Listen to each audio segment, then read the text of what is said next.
গোপাল ভাঁড় ও বুদ্ধির খেলা। একদিন কৃষ্ণনগরের রাজা কৃষ্ণচন্দ্র সভায় বসে খুব চিন্তায় ছিলেন। রাজ্যের কিছু মন্ত্রী নিজেদের খুব বুদ্ধিমান বলে দাবি করছিল, আর তারা গোপাল ভাঁড়কে হেয় করার চেষ্টা করছিল। রাজা বললেন, আজ একটা পরীক্ষা হবে, যে সবচেয়ে বুদ্ধিমান সে প্রমাণ করবে। মন্ত্রীদের একজন বলল, মহারাজ, আমরা তো অনেক শিক্ষিত, গোপাল তো শুধু ঠাট্টা তামাশা করে।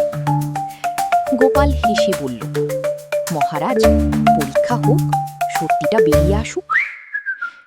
রাজা একটি অদ্ভুত চ্যালেঞ্জ দিলেন, তোমাদের এমন কিছু এনে দিতে হবে যা দেখা যায় না কিন্তু আছে, ধরা যায় না কিন্তু অনুভব করা যায়। সব মন্ত্রীরা মাথা চুলকাতে লাগলো, কেউই বুঝতে পারল না কি আনবে। পরদিন সভায় সবাই এলো। একজন মন্ত্রী একটি খালি বাক্স এনে বলল, এটাই সেই জিনিস। রাজা বললেন, এটা তো ফাঁকা। অন্য মন্ত্রী বলল, আমি বাতাস এনেছি।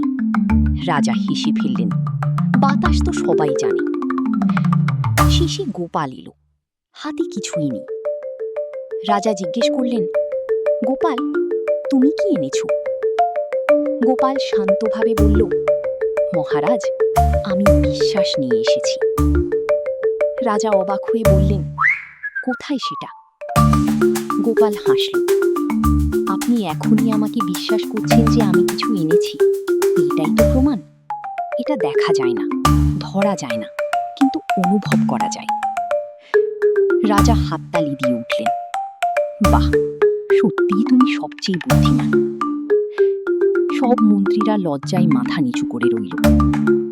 শেষে শিক্ষা, বুদ্ধি শুধু বইই নয়, জীবনের অভিজ্ঞতা আর সহজ চিন্তায় লুকিয়ে থাকে।